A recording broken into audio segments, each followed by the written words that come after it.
Shalom, shalom à tous. Vayhi bimei Achashverosh, ou Achashverosh hamolech meodu ve'atkush, sheva ve'esrim umea medina. C'est ainsi que couvre le récit de la Megillah d'Esther, où on nous rappelle le royaume d'Achashverosh. À vrai dire, on est tellement habitué à l'ambiance de Purim, aux festivités de Purim. On a tellement joué les différents rôles et on s'est tellement déguisé avec les déguisements de Achashverosh, d'Esther, de Haman ou bien de Mordechai qu'on risque d'avoir besoin, une nécessité de replacer le contexte de cette fameuse histoire. En effet, le roi Achashverosh est un roi qui a besoin d'affirmer sa puissance, d'affirmer sa souveraineté. On nous parle d'un festin de Me'ash Monim Yom, 180 jours, à savoir pas moins de 6 mois, pour établir sa toute-puissance et surtout la montrer à l'ensemble de tous les gouverneurs des 127 provinces sur lesquelles il dominait. Et tout ça pourquoi? Parce qu'en réalité, on parle au niveau de l'histoire, moins 586, c'est la date de la destruction du premier temple par Nabuchodonosor, roi de Babylone. Melech Bavel. À vrai dire, 50 ans après, l'empire de Babylonie va être complètement réduit en miettes par la puissance perse. En effet, on voit apparaître sur le même territoire une sorte de passage de pouvoir entre l'empire de Babylone vers l'empire de Perse. Mais cet empire de Perse, avant l'arrivée sur la scène de l'histoire d'Achashverosh, il y a quelques années qui précèdent le fameux décret de Cyrus, Koresh. Koresh va permettre, 70 ans après la destruction du premier temple, comme c'était prévu par le prophète Jérémie, que l'exil de Babylone est terminé. Shivat Sion, le retour à Sion est permis. C'est ça l'édit de Koresh, la Hatzara, la déclaration de Cyrus. À vrai dire, c'est important de savoir qu'au niveau historique, il n'a pas seulement permis aux Juifs en captivité à Babylone de rentrer et de rétablir leur culte à Jérusalem, il a permis cela à toutes les populations captives qui étaient captives par Babylone. Une fois passées sous l'empreinte de l'empire perse, Cyrus permet l'autodétermination à l'ensemble de ces populations. Le grand problème dans cette histoire, c'est que malgré l'édit de Cyrus, malgré la permission de Koresh, les Juifs ne rentrent pas en Israël. Tout lien ou toute ressemblance avec des faits historiques contemporains ne serait que pur lien fortuit et pur hasard. Je me permets de dire avec l'esprit de Purim. Pourquoi?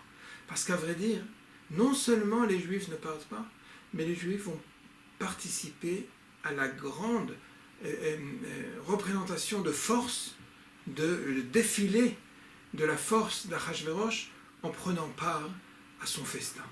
Quand le Talmud, dans le traité de Megillah, va poser la question, Sha'alu Talmidav shel Rabbi Shimon Bar Yochai, les élèves de Rabbi Shimon Bar Yochai vont demander à leur maître, mais mipnema nitraïvu, mipnema, à cause de quoi les Juifs ont mérité un tel décret aussi cruel? La Rogue, la Bed ou la Shmid, Kol, Nashim, Vashim, Vataf, l'ensemble de la population juive, la solution finale en un jour, tel que le décret de Haman est signé par les lettres de noblesse de Achashverosh. Qu'est-ce qu'ils ont fait? Demande le Talmud. 2 réponses, va leur dire Rabbi Shimon Bar Yochai. La première d'entre elles, c'est parce qu'ils ont été et ils se sont prosternés à la puissance de Babylone, Tselem, la statue.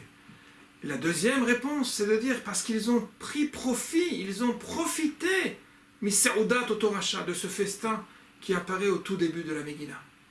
Et quand on va se poser la question, mais alors, en quoi on peut parfaitement comprendre que s'il y avait idolâtrie, alors il y a une faute grave, mais en quoi le fait d'avoir pris part à ce festin, en quoi ça va engager l'extinction du peuple juif? Comment est-ce possible? L'extermination définitive. Manot Halevi. Manot Halevi, c'est le nom du commentaire de la Megillah de Rabbi Shlomo Halevi El-Kabetz. Rabbi Shlomo Halevi El-Kabetz, pour ceux qui font le lien, c'est pas moins que l'association autour de Rabbi Yosef Karo, l'auteur du Shulchan Aruch, c'est pas moins que l'auteur célèbre du cantique Lecha Dodi. Lecha Dodi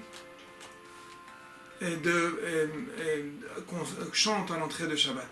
Et lui, il dit, le fait d'avoir pris part, d'avoir profité du festin, ce n'était pas un problème de kashrut. Pourquoi? Parce que la Megillah elle-même nous dit, Ve'ashtia kadat enones. La boisson était entièrement valable. On nous dit même dans le Midrash que c'est Mordechai lui-même qui était le préposé au fait que même la façon dont le vin était servi, c'était sous surveillance rabbinique. Kirtson ish va ish. On demandait à chacun de présent de quel ercher, quel kashrut il mangeait pour pouvoir les servir convenablement. Alors s'il n'y avait pas de problème de kashrut à leur participation, quel était le problème? Rabbi Shlomo Halevi El-Kabetz nous dit, voilà que Achashverosh, au summum de ces festivités, va se parer, va être habillé des Bigdei Kohen Gadol, des fameux vêtements du Kohen Gadol, et va servir dans les Kelei Hamikdash, Kelim Mikelim Shonim. Non seulement cet affront, cet outrage ne va absolument pas réveiller aucune opposition de la part de la population juive, au contraire. Ils vont être quelque part fiers du fait que dans le palais de Perse, du souverain perse, voilà que sont exposés les plus grands éléments de la culture juive, les vêtements du Kohen Gadol et les parures du temple.